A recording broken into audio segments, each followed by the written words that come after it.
Voilà, donc la suite des tensions qu'on va mesurer au multimètre. Donc on est toujours sur notre multimètre hein, et sur les tensions. Donc jusqu'à présent, nous avons vu le continu, la tension continue. On fait de la tension continue, comme je vous disais, la tension continue est est une constante en fonction du temps. Donc vous avez sur les ordonnées et sur les abscisses, vous avez le temps en fonction de la tension. Et on voit qu'en tension continue, le continu c'est une constante, c'est pour ça qu'on va représenter ça comme ça. Donc là on est en continu. Donc, je pense que vous l'avez bien compris, je vous l'ai assez rappelé. Donc maintenant on va passer à l'alternatif. Alors, bah, une tension alternative, la différence pour une tension alternative, elle est assez simple finalement. C'est qu'en fonction du temps, voilà, je vais mettre ici 230 volts. Hein, c'est qu'en fonction du temps, l'alternance, elle va varier.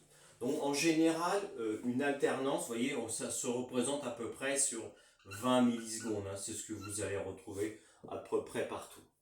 Et là, on va avoir la moitié, on va avoir 10 millisecondes. Voilà.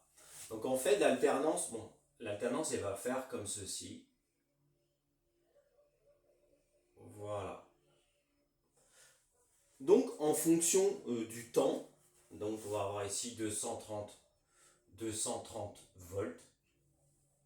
Et là, je vais avoir moins 230 volts. Mais en valeur absolue, ça reste de 230. Hein, mais par souci de représentation, on va dire que c'est négatif. Mais en fait, ça reste du positif, mais dans l'autre sens. Hein, on est bien d'accord. Donc on a une alternance, un coup dans un sens et un coup dans l'autre sens. Eh bien, on voit bien que en fonction du temps, ici, par exemple, je mets 5 millisecondes. Et là, je mets 15 millisecondes. Vous voyez l'alternance ici. En fait, ici, la tension, elle monte, elle monte, elle monte, elle monte, et puis elle redescend. Et là, ici, là, elle est à 0 volts. Ça veut dire que quoi? Ça veut dire que quand vous alimentez une ampoule, bon, je vais faire un petit interrupteur, hein, ça va être plus joli. Je mets un petit interrupteur que je mets mon ampoule. Ça veut dire que mon ampoule, toutes les 10 millisecondes, il y aura 0 volt ici. D'accord? Elle aura 0 volt à ses bornes. Donc là, dans l'absolu, elle est éteinte, mais ça ne se voit pas parce que nous, la fréquence en France, comme à l'étranger elle est différente, mais en France, elle est de 50 Hz. Donc ça veut dire que ici, l'ampoule, elle est tout simplement éteinte.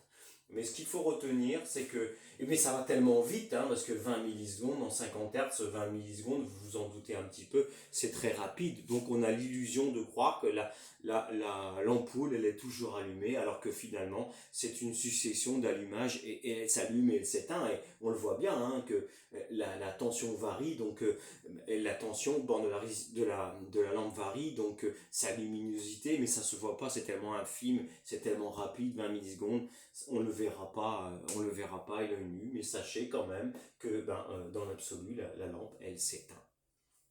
Donc voilà comment c'est représenté une tension alternative. Ben, ça va, sur un schéma électrique, ça va se représenter comme ça. Je vais avoir 230 volts ici, hein, d'accord, comme on disait. 230 volts. Alors je vais avoir mon ampoule. Alors en 230, et ben un coup les alternances positives ils vont aller par là. Et un autre coup, les alternances positives et vont aller par là. Donc le courant, un coup il va dans ce sens et un coup il va dans l'autre. Il alterne en fait. Il alterne et c'est très très très rapide. C'est ce qu'on appelle une alternance. Donc là, ici, nous avons une phase. Hein, vous avez une seule phase, donc on a ce qu'on appelle en monophasé. La phase, une phase, hein, bon, ça peut aussi se représenter, ça peut se représenter vectoriellement aussi. Hein. Donc, nous avons, comme je disais, nous avons une phase. Voilà, on est en monophasé.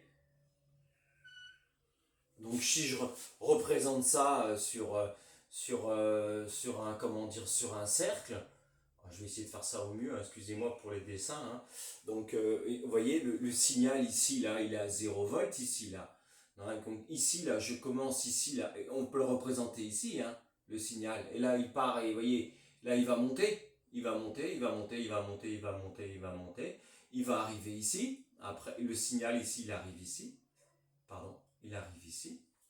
Il arrive là, donc il est là, mon signal, il arrive ici. Après, ici, il va arriver ici, mon signal. Après, il varie ici, d'accord? Et il retourne à 0 ici. Donc ça fait bien, comment dire, le tour d'un cercle, hein. Ça fait donc, c'est bien le tour d'un cercle. Et que ici, là, donc quand je pars d'ici, je pars du point là, quoi, hein, je pars de 0. Là, c'est du monophasé, hein. Nous avons qu'une seule phase. En France, donc, le signal alternatif, bien sûr, hein, il est en 50 Hz. Mais vous allez me dire, oui, mais 50 Hz, c'est quoi? Eh bien, la fréquence, tout simplement, la fréquence qu'on appelle F, hein, F, égale à 1 sur T. T, c'est quoi? Eh bien, T, tout simplement, c'est cette notion de temps, là, hein. Vous avez 20 millisecondes, 20 millisecondes.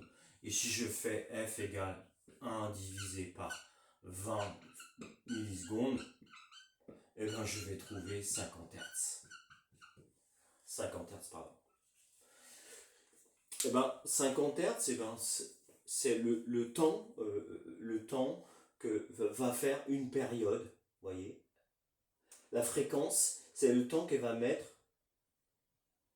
pour faire 20 millisecondes cette période. La fréquence, en fait, c'est l'inverse de la période. Voilà, on appelle ça une fréquence. C'est tout simplement l'inverse de la période. Parce que la période, ça c'est une période.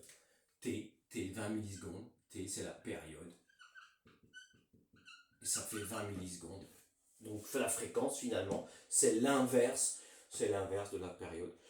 Et en France, ça fait 50 Hz. Donc ce qui est quand même rapide. Hein, ça me paraît pas comme ça, mais c'est quand même rapide.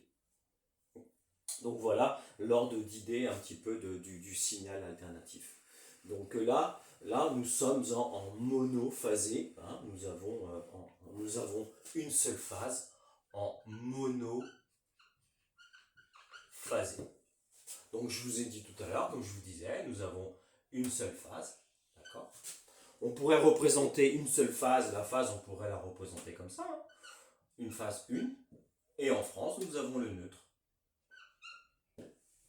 Voilà, c'est ce qu'on appelle du monophasé. Le neutre et la phase, que ce que vous avez dans une prise, hein, ce n'est ni plus ni moins du monophasé, une phase et un neutre. Et si je prends une prise électrique, hein, c'est tout à fait simple, hein, quand vous regardez votre prise dans le mur, hein, voilà, hein, vous avez là, et vous avez votre, voilà, et si vous avez le neutre ici, et la phase. Et entre les deux, eh ben, évidemment, on dit qu'on a globalement 230 volts. Hein, 230 volts. Voilà. Hein, qui se correspond de là à là. 230 volts. D'accord? Donc nous avons 230 volts puisque bon, il faut faire attention, hein, bien sûr c'est dangereux. Ça c'est pour le régime monophasé, hein, donc le monophasé, le régime simple que nous avons en France, et nous avons une terre aussi, quoi. Nous avons une terre. Bon, c'est des valeurs de base, mais c'est important de le savoir, hein, donc voilà. Donc voilà pour le monophasé.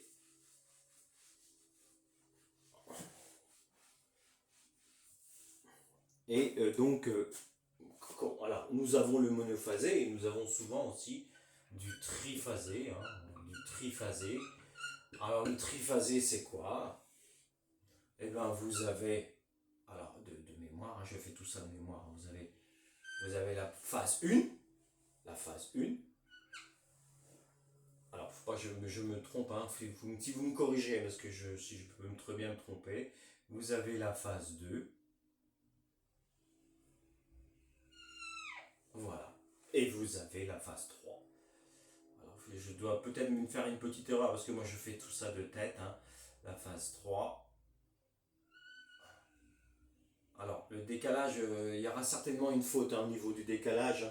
Je corrigerai, hein, mais pour l'instant, j'en suis pas là. Je suis simplement pour vous donner la représentation. Mais il faut sachez qu'il y a une phase, deux phases, trois phases. Phase 1, phase 2 et phase 3. Donc, c'est pas correct, hein, vous m'en tiendrez par rigueur, mais c'est pas correct au niveau de la représentation, il y a un décalage. Et ça donne quoi? Ces trois phases, là, ça va donner quoi? Sur mon diagramme vectoriel, eh ben, c'est pareil, hein, on va faire,